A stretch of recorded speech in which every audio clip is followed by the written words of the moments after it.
Well, it's been a minute. I'm back from my sort of break, the gap to mid-bye week, whatever you want to call it. But a lot has happened. August is halfway over. Today is August 17th when you're seeing this. And since we've been gone, I have passed my driver's license test. Let me show that to you. You see that? I don't know. What do I cover? There we go. That's cool. What else? I had a birthday, and that was fun. I'm 17 now. What else? I got crossed for the first time in basketball. I had a 17-year streak, and now that's gone, but it was a good run. School started. That's sort of weird to get used to. Yeah. I sort of stopped my grind of working out every day or getting some physical activity, but we'll get back on that. I'm not gaining weight, so that's the main goal. But yeah, today's episode is, first of all, what's poppin', everybody? It's Christian Oates, aka Honeybunch. I'm back with Munch with Honeybunch. We are back, and the episode that we have today is with Zion Brown. I'm kind of upset because I sort of got the pronunciation for his name. I believe it is Zion, but I called him Zion because I mainly know Zion Williamson. So I just wasn't exactly sure. So I do call him Zion in the interview, and I feel like he was kind of just like... But I don't really know. I feel like he doesn't care too much, but you never know. It was a great interview from what I remember. This was the first one that I actually did, and I decided to stash it back some to save me some time. But yeah, this guy, Zion Brown... He's a Ben Davis senior. I mentioned us later on. He's a great sports mind, and I found out he has his own podcast and a website. I'm gonna link the website down below, where he has his own journalism stuff and everything. He's so good at analyzing things for sports and even music. He's such a big brain, and in this conversation, I remember I was like, man, I need to learn more about sports because I could tell I was kind of caught lacking, but it's fine because he's a great guy, and I'm really proud that I at least am able to know him and talk to him. But yeah, we got some good conversation in here. Definitely worth the watch. And the midweek episode for this week, I'm going to be talking about the XXL 2020 freshman class. A lot of controversy, I did that on purpose, around it, but it doesn't matter because we are going to hop into today's episode. So see you there. Today, I am joined by a special guest. He is a Ben Davis senior. He is an Indiana resident, a MIG network talent and personality, and he's the future of the broadcasting game for sports. Zion Brown. Zion, how are you doing today? I'm doing great, Christian. Thanks for having me on once again. That's no problem. It's no problem. So the food that we have for today is something very near and dear to my heart. We have Cheez-Its right here. I'm honestly really glad that you chose Cheez-Its because a few years ago, that was one of the main reasons how I got, there you go. It was one of the main reasons how I got really big and is overweight. So I've cut it down, but I still love them. They're one of the best snacks. Like, I don't know too many people that don't like Cheez-Its. They've always been so consistent. Do you like the burnt ones or just the regular? I really like both, but I think if I had to choose, I'd go towards the burnt ones more. Yeah. But yeah, they're both great. And even like the other flavors besides the original, most of them are pretty good. Yeah, I like the grooves too. That's my favorite overall, but it's top 3 snack all time. But so how have you been doing throughout all this craziness in the world? Man, like you said, it's been crazy. One day we were just at school and it was like, okay, it's almost spring break. And then, in the blink of an eye, everything changed. I even remember when we first shut down, I think most people still thought we were going to go back after spring break. Yeah. And then a week later, it was like, yeah, no, we're done. School year's over. Because at first it just felt, it was like an early summer break, but now it's just like, it's not the same. Yeah, I know. And, yeah, but, so far we're scheduled to go back. I'm a little concerned for that, but, who knows. So, yeah, it's just been wild. I've just been, doing me, I finished my schoolwork, luckily, just to finish that and to go on. Now we're going to be seniors, so it's crazy. Mm-hmm. It's great. So let's go ahead and get the first bite of our Cheez-Its right here. I like that right there. Oh, hello YouTube viewer. Do you not care to watch us eat and talk? Maybe you're on the go and you can't watch the YouTube video. Well, have no fear because Munch with Honeybunch is available on a variety of platforms. Now, are you ready? Okay.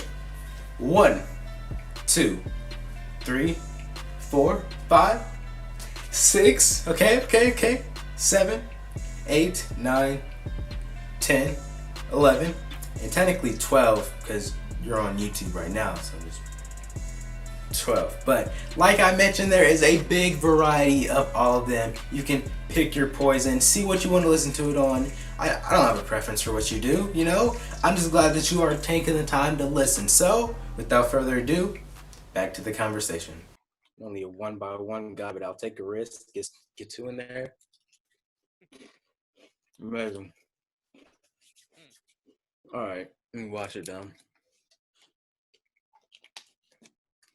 And to start the discussion, I remember, I believe, seeing on your Twitter that you were on TV. What channel was it again?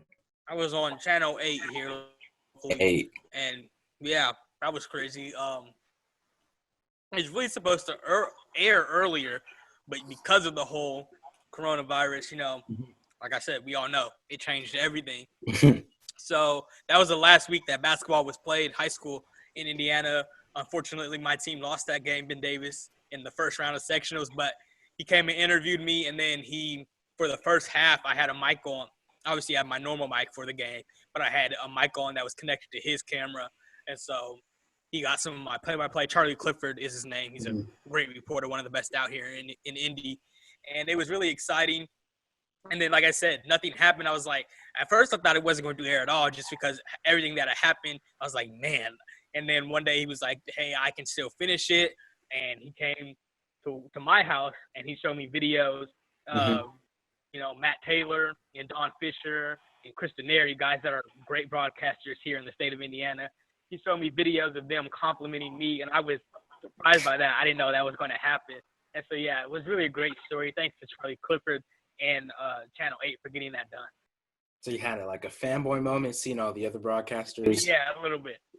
And so it was an overall great story from what I had seen. Did he reach out to you, or was it like a teacher that had sort of hinted towards them to like come check you out, or what happened? Yeah, my radio teacher, Mr. John Easter, he kind of served as the middleman, I guess to say. So I'm not really sure exactly how it went down, but then one day he just told me, he was like, Charlie Clifford wants to do a story on you. Is that okay? And I was like, definitely. Like, that's great. That's great to have. So, yeah. So thanks to Mr. Easter and Mr. Clifford for getting that done. And I can't remember if it's still pinned on your Twitter, but I remember seeing one of your calls for a game. It was so electric. It was really just near like something you see from a professional. And I was like, wow, this guy's really good. On the near side, Kansas Robinson will look to inbound. Giants will go left to right here. Robinson gets it in to Kira Goss at the logo. She brings it to the center of the floor. 11 seconds left to play in regulation. Waiting for the play to start. 7 seconds left to go. Now Goss gets the screen going left. On the left wing. Crossover in the corner to Micah Jett. Back to Goss. 2 seconds. They're going to have to throw up a shot. Natalie Howard inside for the win. Yes! Ben Davis wins it. 58-56. And the ball game is over. The Giants advance to the sectional championship. And how long has your interest in broadcasting and sort of calling games, being a part of the whole experience, lasted? Well, my interest to do it, I started when I was like, I'd say 9. I realized early, like, that I wasn't like a phenomenal athlete. I've always loved sports, but I realized early I wasn't like a superstar athlete. My mom is 5'6". My dad is a good 6 feet, 6'1". So I mean, it's about average height, but like nothing spectacular. And me, I'm only 5'9" now, but I've actually had a growth spurt. Like when I started high school, I was like 5'3". So I never have been tall, like at all. Now I'm like at an average height kind of. And for me, I was like, okay, I'm not going to the NBA or nothing. So I was just like, but I do like sports, and I think I know sports a lot. Like I know what I'm talking about. So that's why I kind of got interested in it. And then a couple of years ago, really at my school, the juniors and seniors are the only ones that are allowed to be in the radio program. But I was a sophomore, and they just needed a second guy. Grant Covey was their main play-by-play guy, and he goes to Ball State now. He's really good. And they were just like, hey, we need somebody to help them out. nobody else in the radio program was interested in calling football. And so, Mr. Easter, like I said, he came to me. I was like, yeah, I'll do that. And ever since then, it's just kind of taken off. So you really took a once-in-a-lifetime opportunity and just sort of blossomed from it, you'd say? Yeah, that's what happened. And with the height stuff, like, how do you think I feel, man? Like 4'10", I wish I could be on the team, but it's whatever. And since you are the future of the sports broadcasting game, something important to look at is the future of, personally, my favorite league, the NBA. And specifically, we have Luka Doncic, Trae Young, Zion Williamson, John Morant, and my favorite, Tyler Hero. Those guys, I can tell that they're really going to take the league by storm, making it very interesting for the long time, near future, however long you want to go for. Who is your favorite out of the what I mentioned or the overall youth groups?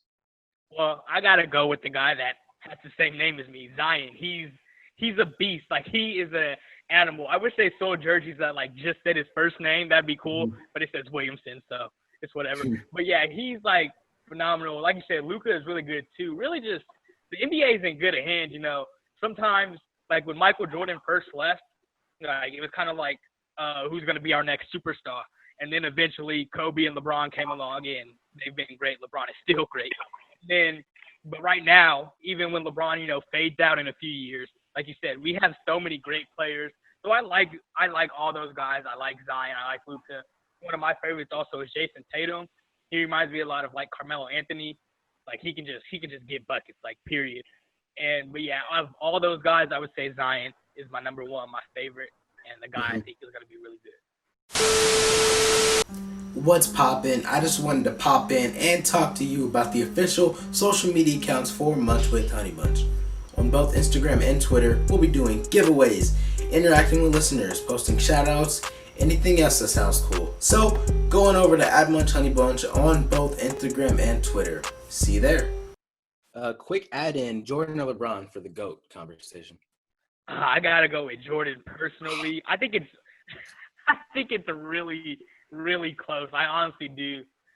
But me, I just think, I don't know how to explain. I just think Jordan had something about him that made him a little bit better. But LeBron is wonderful. Like, I'm not a hater. I'm not a LeBron hater. Like, I understand, I acknowledge that he is great. And, like, when someone says LeBron's the GOAT, I don't get angry at that. Like, I think that's a valid opinion. But personally, I think Michael Jordan's the best. Yeah, because I know I've never seen you like spam 3 and 6 in the comment section or like call him a flop, the trash, anything. Like people turn the discussion to like from respecting basketball and just lacking the greatness to hating one or hating the other.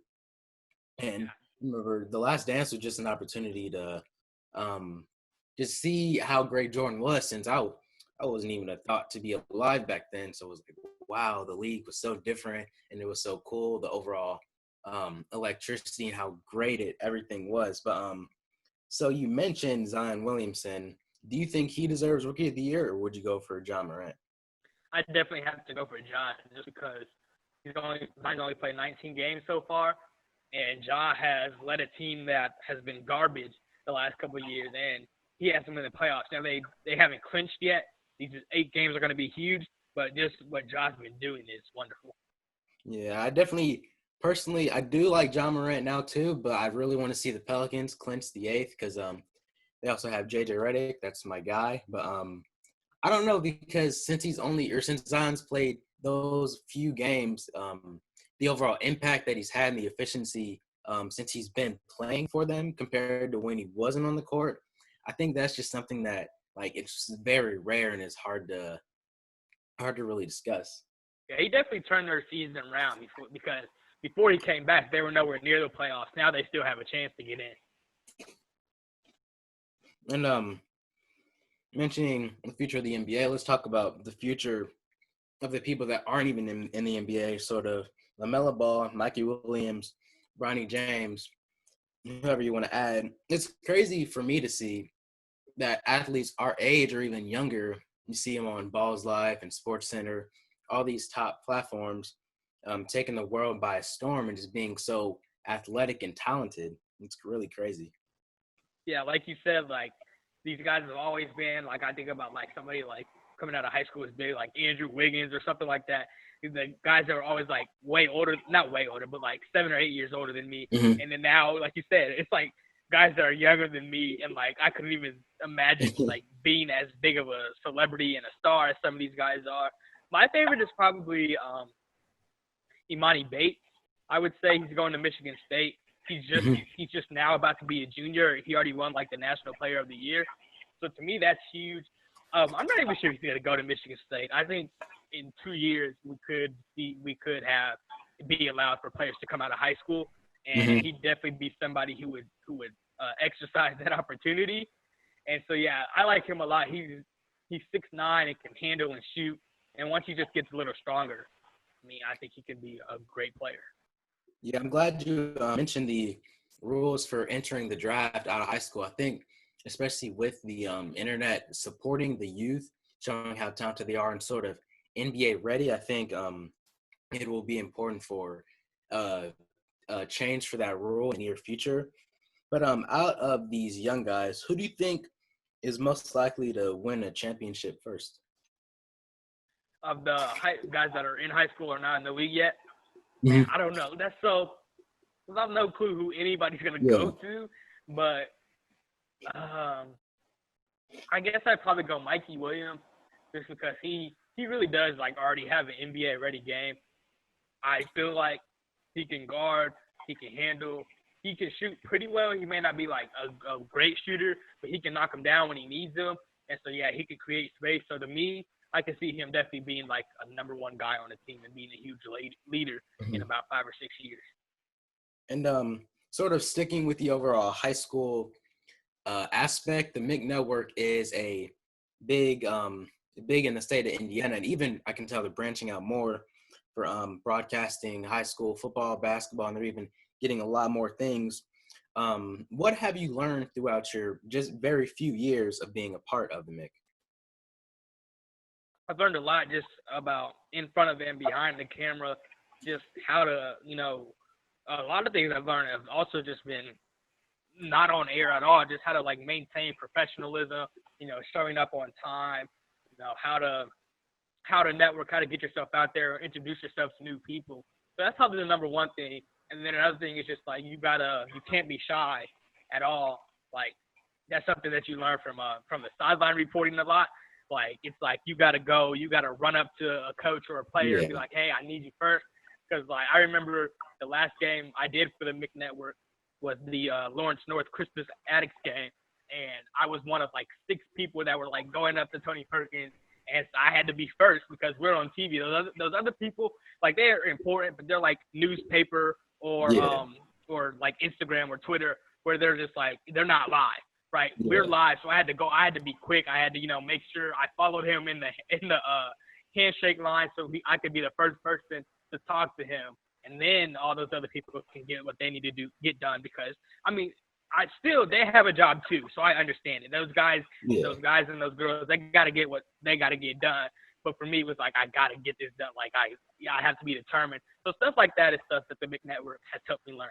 Yeah, you need as soon as she's got to like shove somebody out the way in their face and everything, get there first. Honestly, you're so great. I might need some tips. I got my Guitar Hero microphone. I'm ready. I'm hoping this next year I can get out there more. It's from what I've seen and from what I've at least done, they're fun. Yeah, that's really all we need first. Got to worry about that. And even sticking with the MIC, what football team this next year is looking the most promising at the gate? To me, it's Center Grove. They are really good. They're returning their quarterback, all their running backs, and Center Grove uses like 4 running backs. All of them are coming back. Taven Jackson at the quarterback, he showed some promise last year. This year he's going to be a junior and even better. They did lose their whole entire offensive line, which is big because that's what they rely on. But they could probably reset that. And then the whole defensive line is coming back. They got guys like Caden Curry and Austin Booker that are just beasts, like overall beasts. I remember because that's who we lost to, unfortunately, in semi-state, and they went to state and they ended up losing to Carmel. But I just remember like our offensive line was probably one of the strong suits of Ben Davis's football team, and they just didn't. They made us look bad on the offensive line, and so Yeah, their defense is going to be great. And so Cedar Grove to me is a team that right now, if I had to rank every team in the state today, I'd probably put them at number one. Mm. Yeah, I'm definitely really excited to see how it's gonna go for this season, especially since I'm more in touch with high school sports compared to how I was last year. I'm definitely more aware of how things go. But before we wrap this whole episode up, I sent you things for a MIG basketball draft.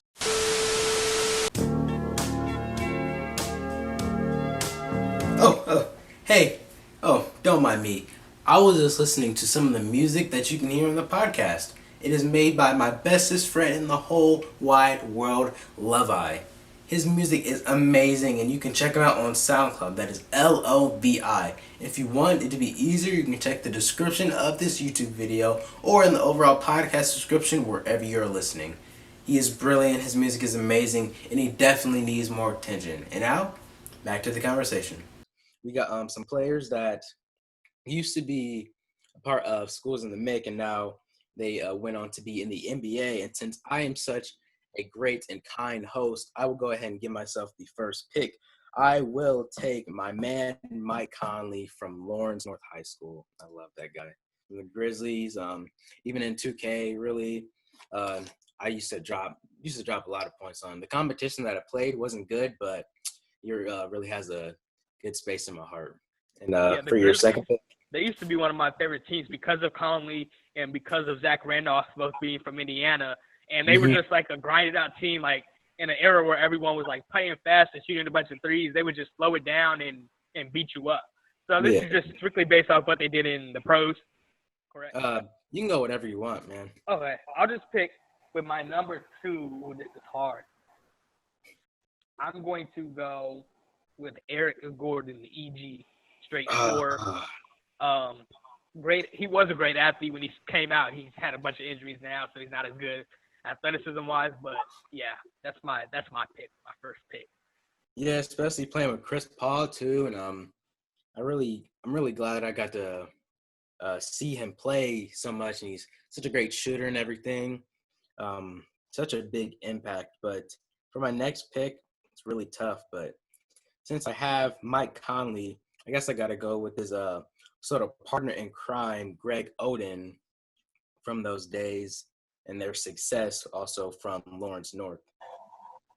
Yeah, that's a great pick. I met Greg Oden a few years ago. He was just like at a concert, and he stood out. I was like, he was like a few rows ahead of me. Unfortunately, he was ahead of me and not behind me because, you know, he's 7 feet tall. I was like, oh, that's Greg Oden. So I just like said what's up. I was like, hey, and he's like, hi. So yeah, that's a great pick. I'm going to keep it with the guards here, I guess. I'm going to go with Jeff Teague for my second pick. He's been very consistent everywhere he's been. Now he's circled all the way back to the Hawks. Yeah, because since my dad is a Bulls fan, he normally hates the Pacers, and normally they torch the Bulls a lot on that Pacers team and everything. But for my next pick, I'm going to go with a young guy, a guy on the Sacramento Kings, a guy that plays with the Aaron Fox. If you couldn't tell now, I'm going with Kyle Guy from Lawrence Central. He from what I've seen, he seems like he has a lot of great promise in the league. He hasn't really had much exposure basketball league-wise, but I can tell from what I saw in the summer league and everything that if he gets a shot, then that might be his chance. Yeah, I saw, like you said, summer league, he did good, and I don't know if he traveled with them out there to Orlando. I can't remember if he made that team or not, but I did see him in the G League earlier this year, and he had a few good games, you know, with 30-plus points. That's a great pick. All right, now I'm going to say hometown, you know, the only Ben Davis player that's made the NBA, Randy Whitman. He also coached. I think he was an interim coach for the Sonics, I believe, before I was alive. And then a few years ago, he was the Wizards coach back when they used to make the playoffs, back when John Wall, you know, actually played. Yeah, long time ago. Randy Whitman, he had a good career. He's just had a good life so far. That's like a pretty good life, you know, to go all those different places and all those different positions. Mm-hmm. As much as I'd want to go with Greg Graham, my Warren guy, I really want to stick with another one of my favorites that are on this list, Courtney Lee from Pike. Remember he played also sort of a supporting role in a lot of the teams that I used to support with just different stars and everything. Really a reliable player, a good shooter when you need him to. I think I'm not sure if he's still in the league now, but just an overall great role player, come in clutch when you need him to. I'm glad to see the successes he's been able to have in his career. Yeah, Courtney Lee was a pretty good like 3-and-D player. I think it was just his rookie year when he made the finals with the Magic and he was like a starter, and then he never went back. Unfortunately, they lost to the Lakers. Mm-hmm. But yeah, Courtney Lee, he was a really good player. I'm gonna stay with Pike here, and I'm gonna go R.J. Hunter. He's a guy, he didn't really do much in the NBA, but if anybody watching is a March Madness fan, they saw that game he had against Butler where his dad, Ron Hunter, fell out the chair. He had broke something. I forget what he broke that he had to be sitting in the chair the whole time. But he hit the game-winning shot from like 25 feet, and his dad fell out the chair. That was like a great moment. One of my favorite March Madness moments ever, and especially with it being from a guy from around here. Yeah, R.J. Hunter. That's my pick. Yeah. Because I noticed doing the research for this, at least MIC teams wise, there are some great ones that came from the other high schools, but just seeing the talent from Indiana, it's sort of not too recent, but I think some of the guys that are graduating sooner have already graduated. They'll have a chance to make an impact and do something great in the league. But with my next pick, we both have 4 already, right? Sort of lost count, I believe so. So I think with my next pick, I'm gonna go ahead. You know what? I'll just go with Greg Graham. Why not? Since he's still available, I gotta go with my Warren guy. Get him some recognition out there. Yeah, that's a good pick. He was pretty good. Let's see. So I got David Teague and Marquise Teague. I'm gonna go with Marquise Teague. Dang. Personally, he's not in the league anymore, but he had some decent seasons, and he played for Kentucky with Anthony Davis. He was on the starting lineup when they won the national championship. So, yeah, Marquise Teague, he's a pretty good point guard. Close your eyes. Imagine this. You, me, food, questions? Now open your eyes. Bam! If you think that you or someone you know would be a great fit for a guest on Munch with Honeybunch, then be sure to fill out the form in the link in the podcast or YouTube description. And you never know, you might be chosen. But now, back to the conversation. And then last here on the list, we do have David Teague. I know the Teague brothers. I sort of, if you pick out of the brothers I know, Gasol would be the Gasol brothers would be my top, and then few down would be Holiday, and then of course Teague is there. So Teague brothers are, overall pretty good as a trio. But that would cap it off for the list. I think we both did get some great picks with some pretty good reasoning, and that really is gonna do it for today's episode. A really big thanks to Zion for coming out and joining me we had a great conversation. Really glad that we got to have this happen. Hopefully I can see you soon with some mid games or whatever stuff goes on. Yeah. But yeah, it's going to do it today. Have a day, everyone. Thanks, Christian.